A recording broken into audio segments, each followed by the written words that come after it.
மிக மிக மிக மிக கொஞ்சம் என்று கூட கூறலாம். ஆனால் பார்க்காமல் வெளியே வராமல் பல ஆயிரக்கணக்கான ஆன்மீகவாதிகள் என்று சொல்லிக் கொண்டிருப்பவர்கள் உண்மையான ஆன்மீகத்தை உணரவில்லை என்பதுதான் அறிவியல் பூர்வமான உண்மை. இன்றைக்கு உண்மையான ஆன்மீகத்தை உணரவில்லை என்று கூறியவுடன் எப்படி உண்மையான ஆன்மீகத்தை உணர்ந்து விட்டீர்களா என்று கேட்பதற்கு வினாக்கள் எழும். நீங்கள் நினைத்து பாருங்கள், வேதாந்தத்தில் 108 உபநிடதங்களில் வந்திருக்கின்ற பல ரகசியங்கள் இருக்கின்றன. அந்த ரகசியங்களை நாம் ஆய்வு பண்ணி பார்த்தோமானால் அதற்குரிய சில விளக்கங்களை நம்மால் உணர முடியாவிட்டாலும் அது எந்த கெடுதலையும் பண்ணுவதில்லை. நம்முடைய ஞானிகள் நட்டகல்லும் பேசுமோ நாதனுள்ளே இருக்கையிலே என்று கூறிய நம்முடைய சித்தர்களுடைய வாக்கியங்களை நாம் படித்தோமானாலும் நமக்கு ஒரு சிக்கல் வருவதில்லை. ஆனால் இந்த மனிதர்கள் தாங்களே அவதாரம் என்று கூறிவிட்டு எல்லாவற்றையும் செய்ய முடியும் என்று தங்களை பறைசாற்றிக் கொண்டு இந்த உலகத்தில் போராடி கொண்டிருக்கிறார்கள். அதையும் நம்பி நாம் அதிலே விழுகின்றோம். ஏனென்றால் நாம் உண்மையான வேதாந்தத்தையும் படிக்கவில்லை. வேதாந்தத்தில் இருக்கக்கூடிய இறுதி பொருளையும் உணர்வதற்கு நமக்கு நேரமில்லை. அந்த நேரம் இருந்தாலும் அதெல்லாம் ஒன்றுமில்லை என்று ஒதுக்கிவிட்டு வாழும் நிலையில் இருக்கின்றோம்.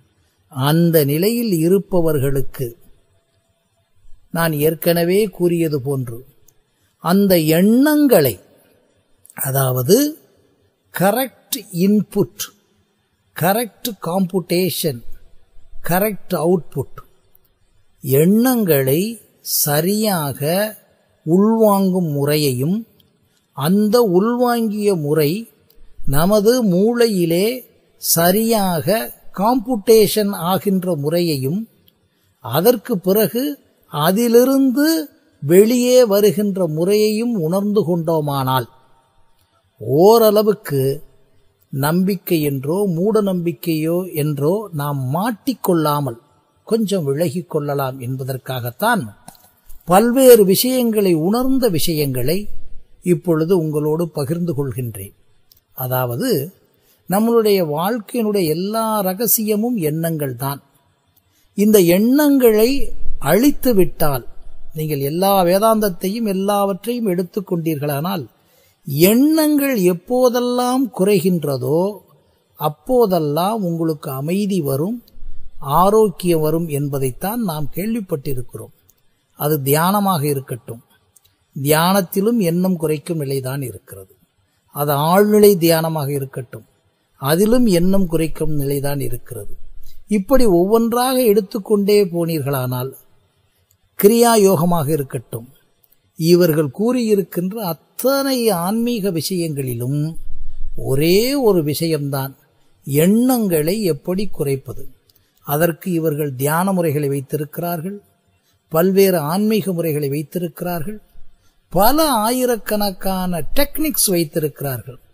ஆனால் இதுவரை எத்தனையோ ஆயிரக்கணக்கான விஷயங்கள் பண்ணினாலும் யாரும் முழுமையாக எண்ணத்தை குறைத்து விட முடியவில்லை. அந்த மாதிரி குறைத்து விட முடியாத நிலையில் தியானம் மட்டும்தான் உங்களுக்கு ஒரு வாய்ப்பு என்று கூறாமல், தியானத்தை தவிர, தியானம் இல்லை என்று சொல்லவில்லை, தியானத்தை தவிர தியானத்திற்கே போகாமல் உங்கள் எண்ணத்தினாலே எண்ணத்தை குறைக்கும் முறையும் மற்ற சில குறிப்புகளையும் கொடுத்துவிட்டு மறுபடியும் மறுபடியும் எண்ணங்களும் அனுபவமும் வரும்போது ஒரு மனிதன் தன்னை உணர்ந்து தன் எண்ணங்களை சரிபடுத்தி தன்னை உயர்த்தி கொள்ளக்கூடிய பல்வேறு அனுபவங்களை நான் பகிர்ந்து கொள்ள நினைக்கின்றேன்.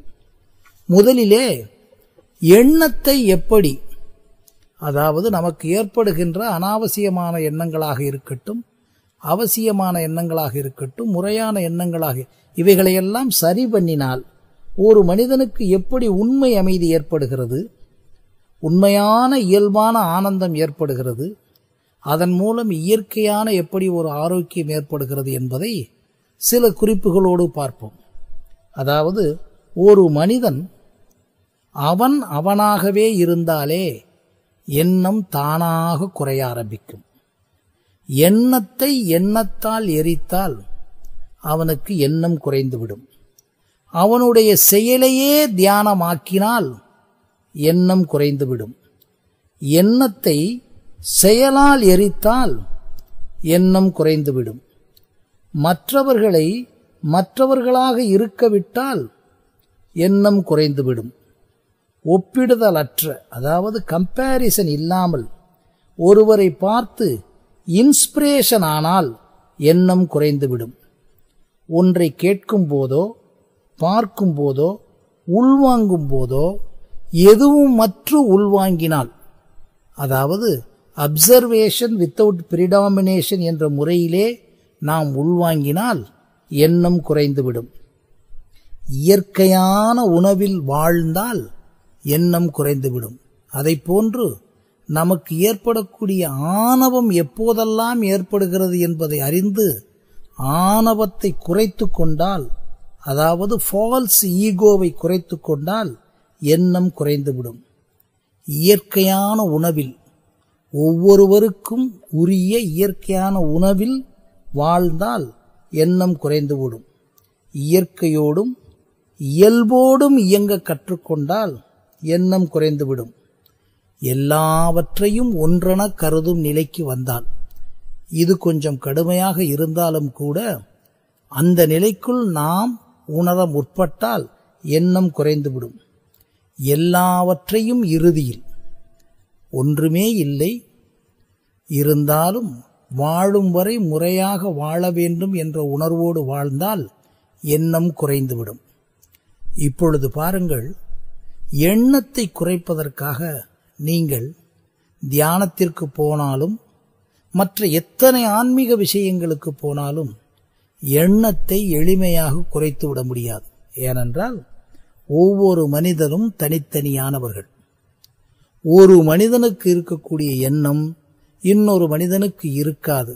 காரணம், மரபணு ரீதியாக மற்ற உயிரினங்களுக்கும் நமக்கும் இருக்கக்கூடிய ஒரே வேறுபாடு, நமக்கு எண்ணங்கள் இருக்கின்றன, அவைகளுக்கு எண்ணங்கள் இல்லை. உணர்வுகள், இன்ஸ்டிங்க்ட் மட்டும் இருக்கின்றன. இந்த உணர்வுகளோடு அவைகள் இயங்கி எண்ணங்கள் போவதில்லை. அதற்காகத்தான் மருத்துவர் கே கண்ணன் அவர்கள் இதை பற்றி அழகாக கூறுவார்.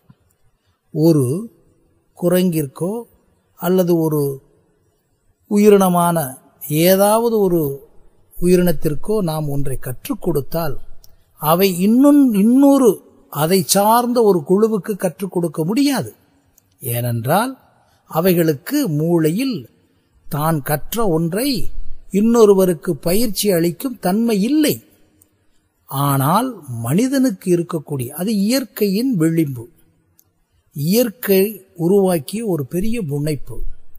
நமக்கு எண்ணம் உருவாகின்ற ஒரு நிலையும், அந்த எண்ணம் மல்டிப்ளை ஆகி, அதாவது அது பரிணமித்து அறிவாக, நுண்ணறிவாக, பகுத்தறிவாக, மனச்சாட்சியாக, மெய்யறிவாக இப்படி பகுத்து கொண்டே செல்கின்றது. அப்படிப்பட்ட அறிவெல்லாம் இருந்து மறுபடியும் உள்வாங்கும் போது, சில எண்ணங்கள் உருவாகும் போது இந்த எண்ணத்தையும் அந்த எண்ணத்தையும் பகுத்து கொடுக்கக்கூடிய நிலை இருக்கிறது. இந்த நிலையிலே எண்ணம் நெகட்டிவான எண்ணங்களும் இருக்கலாம், நேர்மறை எண்ணங்களும் இருக்கலாம்.